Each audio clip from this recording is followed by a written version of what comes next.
जय हिंद दोस्तों, मैं सेबी पंजीकृत सलाहकार नहीं हूं। यह वीडियो केवल शैक्षिक और सूचनात्मक उद्देश्य के लिए बनाई गई है। ओला इलेक्ट्रिक मोबिलिटी लिमिटेड में 9% की 9.5% की तेजी आई है, जबकि मार्केट में उल्टा गिरावट आ रही है 50 पॉइंट के आसपास। जस्ट अभी अभी देखेंगे तो एक बड़ी सी रेड कैंडल बनती हुई नजर आ रही है निफ्टी पे। क्योंकि एक्सपायरी है तो अब 2 बज रहा है तो थोड़ा बहुत इधर उधर होगा ही। अब देखिए लॉन्ग टर्म के एसएम की लिस्ट में शामिल है, लेकिन कल रात को आई है दिल्ली की नई इलेक्ट्रिक वाहन नीति पॉलिसी कह लीजिए। अब इसमें जो भी इलेक्ट्रिक वाहन है, तिपहिया वाहन है या कार्स हैं, उन पे जो है कई सारी सब्सिडी का अनाउंसमेंट किया गया है। कई सारे रूल रेगुलेशन बनाए गए हैं। कल से कह लीजिए 1 जुलाई से जो है टू व्हीलर का और थ्री व्हीलर का जो है लगभग जो पेट्रोल वाली गाड़ियां हैं उनका पंजीकरण यहाँ पे जो है वो रोक दिया जाएगा। केवल इलेक्ट्रिक जो है पंजीकरण यहाँ पे होने वाला है। सारा रूल मैं अभी आप लोगों को पढ़ के बताऊंगा। तो कुल मिला के इस कारण की वजह से ओला इलेक्ट्रिक में और एथर एनर्जी लिमिटेड में दोनों कंपनियों में अच्छी खासी यहाँ पे बढ़त देखने के लिए हम लोग को मिल रही है। देखिए 5% ये ऊपर है और भी कई सारे बजाज ऑटो भी ऊपर है। यहाँ पे एक जेलियो करके है ई मोबिलिटी, उसमें भी तेजी। मतलब जो भी इलेक्ट्रिक वाहन से जुड़ी हुई गाड़ियाँ हैं उनमें टीवीएस में होगा भी। चलिए टीवीएस भी थोड़ा सा ऊपर है। तो सब में जो है थोड़ी थोड़ी जो है तेजी है। और ये जो दोनों प्योर जो है ईवी में काम करती हैं, एथर और ओला, इनमें तो बढ़िया तेजी देखने के लिए मिल रही है। ठीक है ना, इस तरीके से यहाँ पे अपडेट निकल के सामने आ रहे हैं। पूरा का यहाँ पे आप लोगों को यहाँ पे रूल रेगुलेशन सब लिखा गया है। लेकिन ये न्यूज एजेंसियां हैं, यहाँ पे एड शो होगा, इधर एड शो होगा बेफालतू का। तो इसको हम लोग यहाँ पे देख लेते हैं कंबाइन करके एक जगह पे, ताकि हम लोगों को सब कुछ समझ में आ जाए। ठीक है ना। देखिए निधि आवंटन मतलब जो भी सब्सिडी मिलेगी वो कैसे मिलेगी। तो देखिए प्रत्यक्ष बजटीय प्रतिबद्धता 7,000 करोड़ रुपए का जो है अलॉट किया गया है। मतलब सरकार खर्च करेगी 7,000 करोड़ रुपए कैश, मतलब सीधा सीधा बजट से।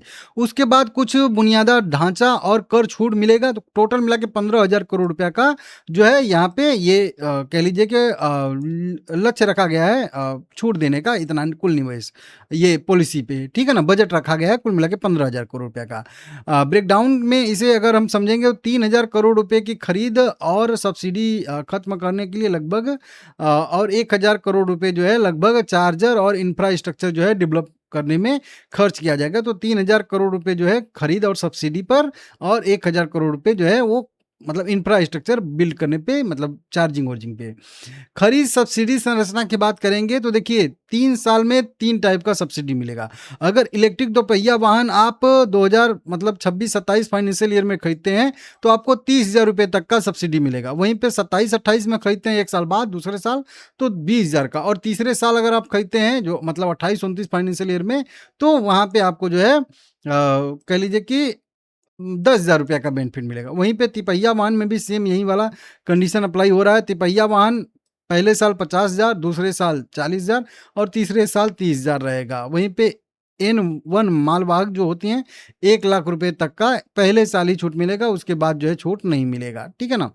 तो हाइब्रिड पे भी कोई यहाँ पे हाइब्रिड पे नहीं मिलेगा। मतलब जो इलेक्ट्रिक से भी चलती हैं और पेट्रोल डीजल से भी चलती हैं, उन पे कोई भी छूट नहीं है। प्योर जो है पूरा मतलब ईवी रहेंगी, उन पे ये मिलने वाला है। वहीं पे आप स्क्रैप करवाते हो, पुरानी गाड़ी बदलते हो, 4 पहिया कार पे 1,00,000, कमर्शियल N1 ट्रक पे 50,000, तिपहिया वाहन अगर स्क्रैप करा के नया ईवी लेते हो तो 25,000, और 2 पहिया वाहन स्क्रैप करा के नया ईवी लेते हो तो 10,000 रुपए तक का यहाँ पे मिल सकता है आप लोगों को। साथ में ईवी जो आप रजिस्ट्रेशन कराएंगे, शुद्ध ईवी पर 100% रोड टैक्स माफ रहेगा और पंजीकरण शुल्क भी माफ रहेगा। जो रजिस्ट्रेशन शुल्क कहते हैं वो भी माफ रहेगा। ठीक है ना। लेकिन ये छूट 30 लाख से कम तक की गाड़ियों पे ही अप्लाई होगा। वाणिज्यिक समय सीमा 1 जनवरी 2027 से केवल इलेक्ट्रिक तिपहिया वाहनों का ही, मतलब AN जो है श्रेणी वाणिज्यिक जो है ट्रकों के लिए हाई रजिस्ट्रेशन रजिस्टर होंगे। तो इस तरीके से 1 जुलाई से केवल जो है इलेक्ट्रिक गाड़ियों के ही मतलब कह लीजिए रजिस्ट्रेशन होंगे। 1 अप्रैल 2028 से दिल्ली पर सिर्फ इलेक्ट्रिक टू व्हीलर चलाने का लक्ष्य यहाँ पे रखा गया है। वहीं पे बसों में भी लागू हो रहा है कि 2 साल के अंदर अंदर सभी स्कूलों को अपने बस बेड़े में लगभग 10%, मतलब किसी स्कूल के पास अगर 10 बसें हैं तो उसमें से कम एक इलेक्ट्रिक बस होनी चाहिए। ये भी जरूरी कर दिया गया, नियम बना दिया जाएगा। ठीक है ना।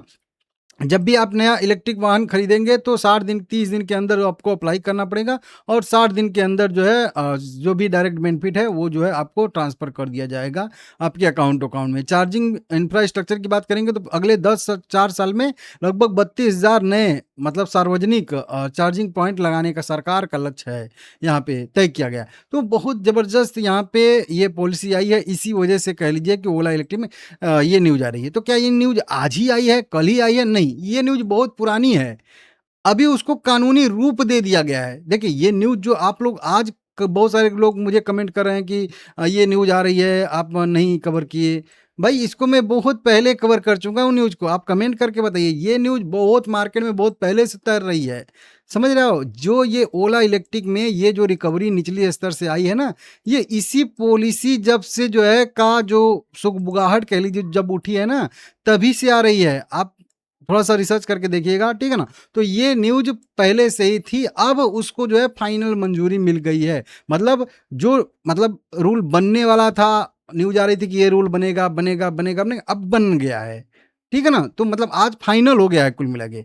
ये न्यूज़ पहले से थी, इसी वजह से पहले भी आई थी इलेक्ट्रिक वाहनों के में तेज़ी और उसके बाद जो है अभी वो जो है रूल बन गया है, तो अभी जो है फिर से उस पे रिएक्शन आ रहा है। मतलब समझ रहे हो? तो ये न्यूज़ बहुत पुरानी थी। बहुत सारे लोग मेरी जो पीछे वीडियो देखे होंगे उनको पता होगा कि ये मैं न्यूज़ इसको कई बार कवर कर चुका हूँ। कई बार इस पे जो है यहाँ पे अब ढूँढना पड़ेगा कि वो कौन-सी वीडियो है, कौन-सा नई वीडियो है। लेकिन ये न्यूज़ जो है बहुत पहले से तैर रही है मार्केट में कि ऐसा होगा, ऐसा नहीं होगा। ठीक है ना? तो इसको आप लोग देख लीजिएगा।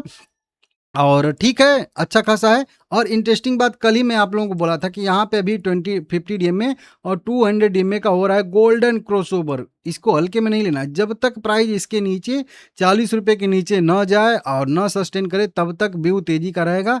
पैटर्न भी यहाँ पे बढ़िया ही बन रहा था, तो मैं आप लोगों को बताया था कि 40 रुपए जब तक ब्रेक नहीं हो रहा है तब तक इसमें कोई दिक्कत, कोई परेशानी यहाँ पे नहीं होगी। इस टाइप का मोमेंटम एक आने की संभावना यहाँ पे हमेशा रहेगा। तो अभी भी मेन वही हम लोगों का रहेगा और ₹39.5 का लेवल है, सपोर्ट लेवल। इसको देख लीजिए, ये ड्राइंग पहले से फिर से जो ड्रॉ है उसको ड्रॉ कर देता हूँ। मैं कोई भी अपनी ड्राइंग जो है वो डिलीट नहीं करता हूँ इतना आसानी से। ₹52 का यहाँ से आने वाले समय में पहला रेजिस्टेंस बनेगा और अगर ₹52 ब्रेक करता है तो ऊपर की साइड में ₹63 तक का रेजिस्टेंस इसका आने वाले समय में बन सकता है। लाइक करिएगा, चैनल को सब्सक्राइब करिएगा सभी लोग, ठीक है ना?